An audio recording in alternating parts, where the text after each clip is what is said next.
Magandang araw po mga bayang karerista. Magbibigay na po tayo ng tip, giya at impormasyon para araw ng October 18, 2023. Tara!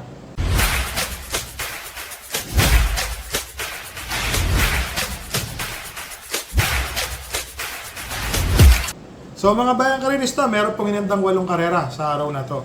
So ang start time po ng karera ay sa ganap na alas 5:30 ng hapon. So congrats nga pala sa mga nagsitama po sa mga pakarera nung nagdaang Philippine Horse Trainers Association. Masyado po maganda po rin yung pinakita ng mga kabayo doon. So mga bayang karerista, sa mga nagsitama po, happy racing po sa inyo and good luck po sa inyo. So dito po sa race number 1, para sa akin po, patok po itong numero 1, si Pharaoh's Treasure. Kaya lang po, alam naman natin sa karera, may mga nangyayaring aberya, baka magka-aberya. Naglagay lang po ako ng protection. Ang protection ko po yung entry number 6 na si AP Factor. So para sa akin po, lamang po yung 1 dito. So dito po sa race number 1, first choice po, 1 for the day po yan, entry number 1, Pharaoh's Treasure.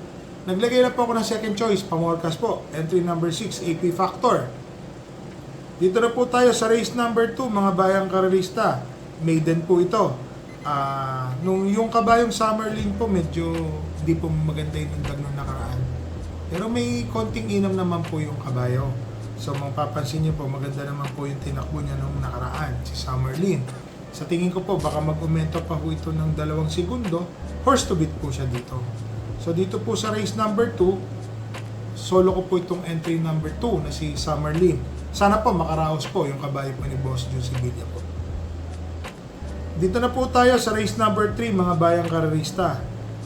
Lahat nga pala ng karera ngayon, napansin ko po is parang 7 karera, 1,200 meters, isang 1,400.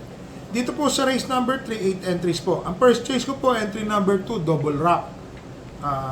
MP Cañete po ang patong, 48 kilograms. Tingin ko po makakaraos po ito.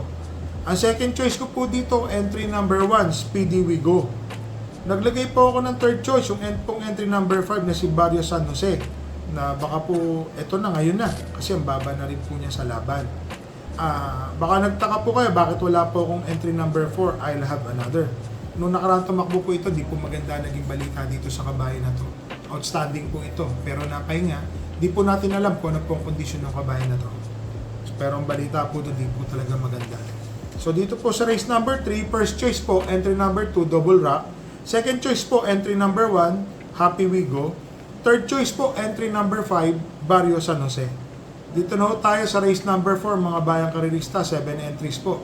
1,200 meter race. First choice po, matuling kabayo, entry number 2A, Sun Moon Lake. Ito pong kabayo na to, tingin ko mananalo. Malaki po ang panalo. Matulin po ito pumacing, maganda po umere itong kabayo na to. Kung may makakalucha po siya dito, makakalaban sa unan, yung pong entry number 7 na si Compassion.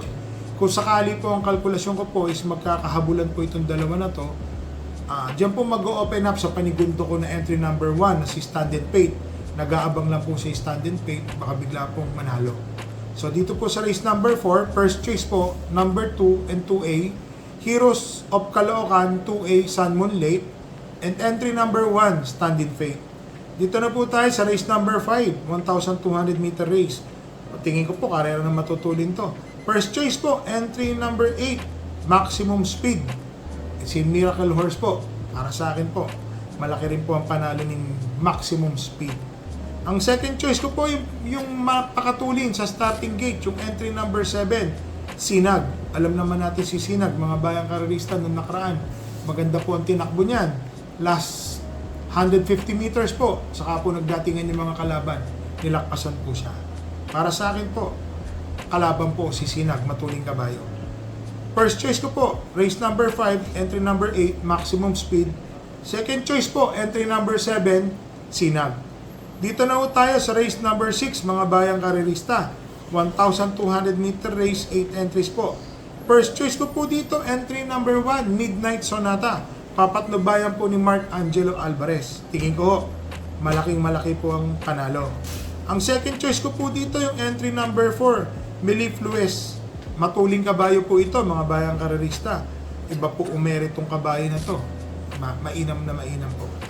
At ang third choice ko po, yung entry number 3 na si Double Happiness. Noong nakaraan po, hindi lang po siya lumakpas kay Rockaway at saka yung pong kabayo natin, nandoon po, Segundo, si Doña Chichay. Ito naman po, si Double Happiness. Nakita ko po, medyo magaling po na terserong dikit. Dikit-dikit naman po sila nun. Parang head, nose, head lang po nagkatalo.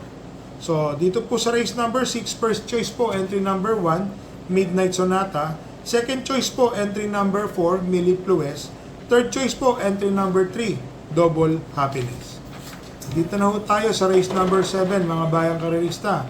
Another 1,200 meter race po, 8 entries. First choice po, entry number 7, Auspicious. So, ito pong kabayan na to, tingin ko ho, malaki po ang panalo. Ang second choice ko po, yung entry number 1 na si Don Damiano. Alam naman natin, mga bayang karerista, si Don Damiano, mainam na kabayo po ito. Tingin ko, makakatagal na po ito. Medyo maganda po ang numero. Nasa balya, hindi na po siya bubuka. Nasa balya na po, gagapang na lang po doon yan. Tuloy-tuloy po yan. So, wala na pong gagawin pong angap yan. Ang third choice ko po, naglagay po ako yung entry number 4 na si National Treasure. May takbong maganda po kasi ito. Baka magkaroon po ng pahirapan yung Don Damiano, Auspicious, at saka si Gojigo. Then, dumating po yung National Treasure. Tingin ko po, malaki rin po ang panalo niya. So, dito po sa race number 7, first choice po, entry number 7, Auspicious. Second choice po, entry number 1, Don Damiano. Third choice po, entry number 4, National Treasure. Dito na po tayo sa last race po, mga bayang karerista. 9 entries po, 1,400 meter race. First choice po, entry number 5, Caraga Wonder. Tingin ko, malaki po ang panalo, matuling kabayo po ito. Kahit sabihin nyo may iba pang mga matutulin dito, iba rin po mag-pacing po yung kabayo na to. Ang second choice ko po, entry number 3, Flare Bottoms. Ito pong si Flare Bottoms po, nagtataka lang po kami, nakababa na po ito sa laban. Dati pong nagwa 133, 132 po yan sa Carmona. Tingin ko po dapat dito sa Malbar, sa 1,400, maning-mani po sa kanya yung 1.27-28 sa tiyempuhan. Baka naninibago lang po, baka ngayon po, gumanda po ang takbo, last race. Ang third choice ko po, entry number 1, si Noir. Mananalo po ito. Alam niya na, mga bayang karerista, mainam na kabayo po ito. So dito po sa race number 8, kung kaya po natin magdagdag, dagdag po tayo. May mga nakikita po kung may mga panalo. Kagaya po nung number 7 at number 6. So dito po sa race number 8, first choice po natin, number 5, Caraga Wonder. Second choice po, number 3, Flare Bottoms. Third choice po, entry number 1, Noir. So, mga bayang karerista, shoutout lang po kay Rolando Daniel, Francis Tonido, Julio Matias, kay Mr. Gary Dimaranan, kay Flightline, kay Shadow Animation po, mga bayang karerista. Shoutout po sa inyo. So, wala po tayong kabayo. Opo, ang takbo po natin, araw po ng Biyernes, Sabado, Linggo. So, 4 na kabayo po yung sasali natin. Tingnan po natin kung may mga panalo po sila. Good luck po. Happy racing.